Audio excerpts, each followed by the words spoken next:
Hi మా, మళ్ళీ third video చేస్తున్నాను. యాక్చువల్గా 2 వీడియోస్లో కంప్లీట్ చేద్దాం అనుకున్నాను కానీ కుదరలేదు.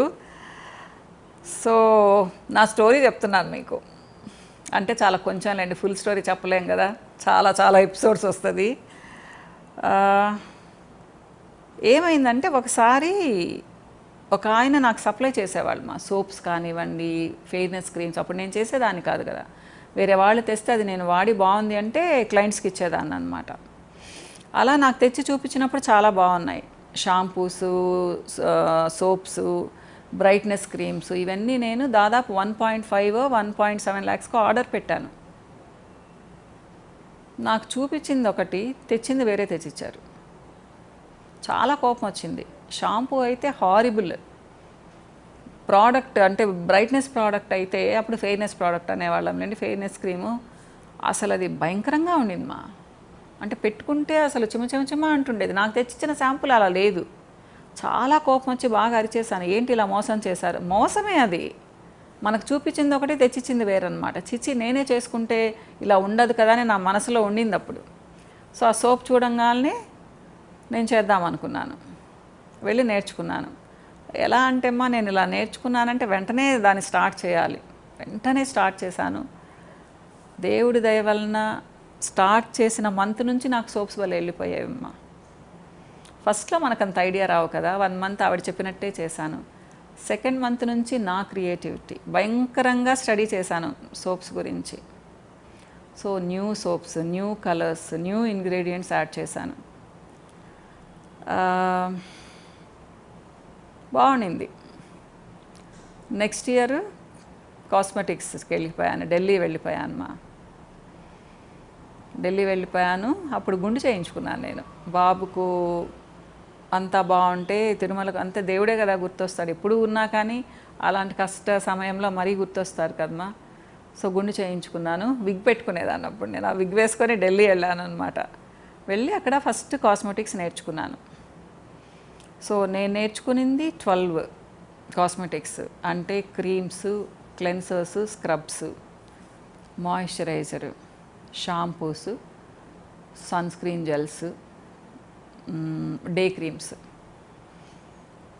ఇంకా తర్వాత మళ్ళీ బాంబేలో నేర్చుకున్నాను, మళ్ళీ థాయిలాండ్ వెళ్ళాను. ఇలా వెళ్తూనే ఉన్నాను మా, ఇంప్రూవ్ చేసుకుంటూనే ఉన్నాను. ఫస్ట్ నేను క్రీమ్ బేస్ చేసినప్పుడు ఎంత గ్రేట్గా ఫీల్ అయ్యానంటే, ప్రపంచంలో నేను ఒక్కదాన్నే క్రీమ్ చేసినట్టుగా ఫీల్ అయ్యాను అనమాట. నా అలాంటి వాళ్ళు లక్షల్లో ఉన్నారు, కానీ మనకు అది అనిపిస్తుంది, ఒక అచీవ్మెంట్, చిన్న అచీవ్మెంట్ అది. సో అందరికి ఇంత డబ్బాలలో పెట్టి అందరికీ ఇచ్చేసాను అనమాట. ఇదిగో నేను చేశాను, చూడండి చూడండి. పాపం అందరూ ఏం చెప్తారు, భలే ఉంది భలే ఉందని చెప్తారు కదా. మసాజ్ క్రీమ్ చేశాను ఫస్ట్. ఆ తర్వాత ఇంకా అట్లా ఒక 4-5 ప్రోడక్ట్స్ ఫస్ట్ చేశాను. మా షాంపూస్ మాత్రం దెబ్బ కొట్టాయి, రానే లేదు అసలు. ఏం చేసినా నాకు రాలేదు షాంపూస్. చాలా స్ట్రగుల్ అయ్యాను, వదలనమాట దాన్ని. రాకపోతే ఎట్ట చేసినా కానీ నాకు రాలేదు మా. నేను నేర్చుకున్న వాళ్ళ దగ్గరికి వెళ్ళాను, మళ్ళీ బాంబేలో నేర్చుకున్నా కానీ వాళ్ళు సరిగ్గా చెప్పలేదు. కలర్ కాస్మెటిక్స్ నేర్చుకున్నాను కానీ అవి సరిగ్గా రాలేదు. ఇప్పటికి కూడా నాకు లిప్స్టిక్స్ కరెక్ట్ టెక్స్చర్ రావడం లేదు మా. ఇలా కొన్ని ఫెయిల్ అవుతూ ఉంటాయి, అంటే మనకు ప్రాపర్గా చెప్పరు వాళ్ళు. మిగతావన్నీ నేను అసలు యాక్చువల్గా అయితే యూకే వెళ్దామని ప్లాన్ చేసుకొని ఉన్నాం, నేను స్నిగ్గి. అది వచ్చినప్పుడు అనమాట, యుఎస్ నుంచి వచ్చినప్పుడు. లేదా యుఎస్ కన్నా వెళ్ళి నేర్చుకుందాం అనుకున్నాను. ఈ లోపల కరోనా వచ్చేసింది. కానీ ఈ లోపల నేను చాలా రీసెర్చ్ చేసి చాలా ఇంప్రూవ్ చేసుకున్నాను మన ప్రోడక్ట్స్ని, ముఖ్యంగా బ్రైట్నెస్ ప్రోడక్ట్స్. ఈ మన లైఫ్ స్టైల్లో వాళ్ళకి పెద్దగా తెలియదు, హాయ్ టీవీ చూసే వాళ్ళకి బాగా తెలుస్తుంది. నావి చాలా సేఫ్ ప్రోడక్ట్స్ మా, skin friendly products, herbal products. కానీ ఇక్కడ మీకు ఒక సీక్రెట్ అని చెప్పను, కానీ ఒక ట్రూత్. హెర్బల్ ప్రోడక్ట్ అంటే ఫుల్ హెర్బల్ ఏమి ఉండదు మా, బేసిక్ ఇంగ్రీడియంట్ కెమికలే ఉంటుంది, కానీ స్కిన్ ఫ్రెండ్లీ కెమికల్ ఉంటుంది. దాంట్లో మనం చాలా హర్బ్స్ వేస్తాము మంచి ఎఫెక్ట్ రావడానికి అనమాట. దాన్ని హెర్బల్ ప్రోడక్ట్ అంటాము. దేవుడి దయ వలన ఏది చేసినా దాన్ని వెనక్కి తిరిగి చూసుకోలేదు నేను తర్వాత. సో మా నాన్నగారు 2016లో వెళ్ళిపోయారు. ఆయన కూడా సోప్స్ ఇస్తూ ఉండేదాన్ని, భలే ఉంది పాప అని చెప్పేవాళ్ళు అనమాట. ఆయన ఉండుంటే ఇప్పుడు ఉండే చాలా సంతోషపడి ఉండేవాళ్ళు. కానీ నేను ఒక స్టేజ్కి వచ్చేటప్పటికి అమ్మా నాన్న ఇద్దరు వెళ్ళిపోయారు. 2016లో కొంచెం సేవ్ చేసింది ప్రోడక్ట్స్, కానీ నెల్లూరులో చాలా బాగుండేది, కానీ హైదరాబాద్ చాలా దెబ్బ కొట్టేసింది మా. ఎందుకంటే ట్రీట్మెంట్ సైడ్ ఫుల్ డౌన్ అయిపోయాను, పెద్దగా జరిగేది లేదు. సో ఒక స్టేజ్లో అసలు క్లోజ్ చేసేద్దాం అనుకున్నాను హైదరాబాద్ దాన్ని. నిజంగా సీరియస్గా డెసిషన్ తీసుకున్నాను. సో ఇల్లు తీసేద్దాము అంటే, నాకైతే హైదరాబాద్ బ్రాంచ్ తీయడం ఇష్టం లేకుండా ఉండింది. మా పాప అయితే వద్దుమ్మా తీసేద్దాము, మళ్ళీ కావాలంటే 2-3 ఇయర్స్ తర్వాత మళ్ళీ పెట్టుకుందాము అని. నాకేంటంటే ఇంత కష్టపడి ఇంత దూరం తీసుకొచ్చాను, క్లోజ్ చేయడం అని నా మనసులో చాలా ఇదిగా ఉండేది. రోజు అనుకునేదాన్ని, దేవుడా ఏంది ఇలా చేస్తున్నావు నువ్వు, ఇంత దూరం వచ్చాను క్లోజ్ చేపిచ్చేస్తావా నాతో అని చెప్పేసి. మరి ఇంకెవరితో చెప్పుకుంటామ్మా, దేవుడితోనే కదా. సో అలా అనుకున్న తర్వాత అప్పుడు 2018లో వీడియోస్ ఇచ్చాను మా, యూట్యూబ్ వీడియోస్ జనవరిలో ఇచ్చాను. ఆనంద్ అని ఉన్నారనమాట, తను వచ్చి అడిగారు, మ్యామ్ మా కొంచెం వీడియోస్ ఇవ్వండి అంటే. అప్పుడు యూట్యూబ్ గురించి నాకు పెద్దగా తెలియని కూడా తెలియదు. దేనికి బాబు అని అడిగితే ఇట్లా యూట్యూబ్ అంటే, ఆ బాబు కోసమని ఇచ్చాను నేను. అప్పటికే నేను చాగంటి గారివి వాళ్ళవి చూస్తూ ఉండేదాన్ని అనమాట. బాగా తెలియదు ఇలా చేయాలని ఏం తెలియదు, దాని గురించి నాలెడ్జ్ లేదు నాకు. ఇప్పటికి కూడా పెద్ద లేదులేండి, అంతగా ఆన్లైన్ ఏమీ తెలియదు నాకు. సో ఇచ్చి ఒక 2 నెలలు ఇంట్రెస్టింగ్గా చూసేదాన్ని, లింక్ పంపించేవాడు, ఇదిగోండి మేడం వీడియో వచ్చిందని. ఎవరు చూసేవాళ్ళు కాదమ్మా. దాదాపు ఏప్రిల్ వరకు చూశాను. ఫిబ్రవరిలో కావాలి స్టార్ట్ చేశారు, ఏప్రిల్ వరకు అంటే ఏమీ వచ్చి ఉండేది లేదు. ఒక 300-500 వ్యూస్ కూడా ఉండేది లేదు అనమాట. నేనేమనుకున్నానంటే నాదేమి చూడడం లేదు, ఎవరు ఇంట్రెస్టింగ్గా లేదు అని చెప్పేసి ఆనంద్ అన్నాను, బాబు ఎవరు చూడడం లేదు కదా అంటే, కొన్ని రోజులు ఇద్దాం మేడం పోయేది ఏముంది అన్నాడు అనమాట. నాకు ఫ్రీనే కదా, నేనేమి డబ్బులు పెట్టేది లేదు కదా. ఈ లోపల చెప్తున్నాను, అప్పుడప్పుడు టీవీ ప్రోగ్రామ్స్కి ల్యాక్స్ పెట్టాను మా నేను. ఇక్కడ అద్భుతం, మిరకిల్ అనాల, అది దేవుడి దయ అనాల, గాడ్స్ గ్రేస్ మా. ఆగస్ట్లో ఒకరోజు మాకు విపరీతంగా కాల్స్, ఏమైందో తెలియదు అనమాట. అసలు ఆగకుండా మా ఫోన్స్ రింగ్ అవుతూనే ఉన్నాయన్నమాట. ఏంటబ్బా ఇలా మాట్లాడుతున్నారు అనుకుంటే, అంటే నాకు యూట్యూబ్ వల్ల అనే విషయం తెలియదు, ఎందుకంటే దాన్ని చూడడం ఆపేశాను నేను. దాని నుంచి మాకు కాల్స్ వస్తున్నాయనే విషయం కూడా తెలియదు అనమాట. ఈవినింగ్ ఆనంద్ ఫోన్ చేశారు, మేడం చూస్తున్నారా అంటే, ఏమైంది బాబు అంటే, మేడం మన వీడియోస్ భలే వెళ్తున్నాయి అని చెప్పేసి. అవునా అని చూస్తే దాంట్లో ఒక 2-3 వీడియోస్ విపరీతంగా చూస్తున్నారనమాట.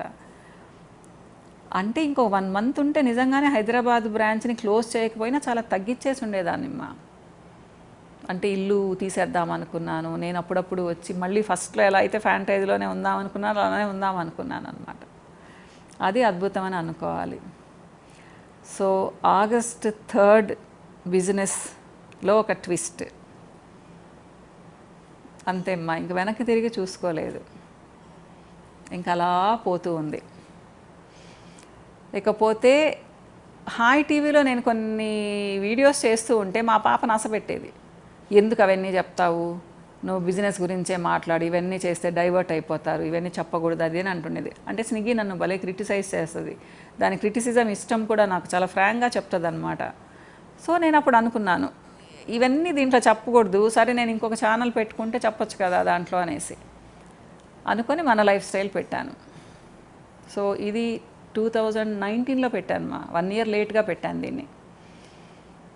సో తర్వాత మీకు చాలానే తెలుసు, ప్రతి ఒక్కటి షేర్ చేసుకుంటాను, వ్యూస్ అన్నీ మీతో చెప్పుకుంటాను. సో నా మనసులో ఏదొచ్చినా కానీ చెప్పుకుంటాను. మీరేదన్నా నన్ను మాట్లాడమంటే మాట్లాడతాను. అప్పుడప్పుడు కొన్ని పొరపాటుగా కూడా మాట్లాడతానేమో, మీరు కరెక్ట్ చేస్తూ ఉంటారు. కొన్నిసార్లు మరీ ఫ్రాంక్గా మాట్లాడింది మీకు నచ్చకపోతూ ఉంది. ఏదేమైనా చాలా నేర్చుకున్నాను మా నేను. మీకోసం చదువుతాను కూడా కొన్ని టాపిక్స్ తెలుసా. మీకు ఎవరైనా క్వశ్చన్ అడిగితే దాని గురించి చెప్పాలి అంటే కొంచెం స్టడీ చేస్తాను. ఓహో ఇలా చెప్తే బాగుంటుంది, ఇవి చెప్తే ఈ పాయింట్స్ చెప్తే బాగుంటుంది అనేసి. అంటే నేను చాలానే బుక్స్ చదువుతాను, కానీ అన్ని విషయాలు నాకు కూడా తెలియదు కదా. సో అప్పుడప్పుడు నేను కూడా మీ ద్వారా చదువుకుంటూ ఉన్నాను కొన్ని విషయాలు. ఇది నా బిజినెస్ మా. ఇంకా దీంట్లో చాలా కష్ట నష్టాలు ఉన్నాయి. అన్నిటికంటే ముఖ్యంగా చాలామందికి కృతజ్ఞతతో ఉంటాను. ముఖ్యంగా నాకు సపోర్ట్ ఇచ్చిన వాళ్ళకి, నా స్టాఫ్కి, నా దగ్గర పనిచేసే నా అసిస్టెంట్స్కి, నాకు సప్లై చేసే రా మెటీరియల్ సప్లయర్స్కి, నాకు గైడెన్స్ ఇచ్చే కొంతమంది ఫ్రెండ్స్కి, కొంతమంది హోల్సేలర్స్కి. అంటే నేను డెవలప్ అవుతున్నాను అంటే వీళ్ళందరి సహకారం ఉందమ్మా నాకు. అందరితో చాలా బాగా మాట్లాడతాను. సో వాళ్ళు నేను అడగకపోయినా చెప్తారు, మేడం ఇలా చేసుకోండి, ఇలా చేసుకోండి అని చెప్పి. అంటే మా వాళ్ళు ఎవరు లేరు బిజినెస్లో, నేనే ఫస్ట్ వచ్చాను బిజినెస్లోకి. నాకు ఏం తెలియదు మా, చెప్పానుగా నార్మల్ హౌస్ వైఫ్ నేను. ఇప్పటికి కూడా ఏదో అద్భుతం చేశానని చెప్పను, కానీ కొంచెం ఒక స్టేజ్ వరకు వచ్చాను. తర్వాత అంతా మీకు తెలుసు కదా, నా ఇదంతా ఓపెన్ బుక్, మీకు చెప్తూనే ఉంటాను ప్రతి ఒక్కటి. ఇక్కడ ఇంకొకటి చెప్తానమ్మా, నన్ను తిట్టుకోకండి, ఆ మేడం ఇన్ని రోజులైంది చెప్పలేదా అనేసి. నాకు మనవరాలు పుట్టిందమ్మా, దాని పేరు మిషిక. సో 6 months కంప్లీట్ అయిపోయింది, 7th month రన్నింగ్. చూపిద్దాం అనుకున్నాను కానీ నెల్లూరులో ఉంది, బాగా చూపిద్దాం అనుకున్నాను. సో ఇప్పుడు చూపిస్తానమ్మా. చాలా సంతోషంగా ఉంది. మీకు తెలుసు నాకు అమ్మాయిలు అంటే ఎంత ఇష్టమో. సో చాలా గ్రేట్గా ఫీల్ అవుతూ ఉంటాను నానమ్మనైనందుకు. అందరూ అవుతారు కానీ మనం అయినప్పుడు అదొక గ్రేట్ ఫీలింగ్ కదా. సో మీతో తన విషయాలన్నీ నెక్స్ట్ వీడియోలో షేర్ చేసుకుంటాను. నా మనవరాన్ని చూపిస్తాను కూడా అమ్మ. ఇంకో వీడియోలో మళ్ళీ కలుస్తాను. బాయ్.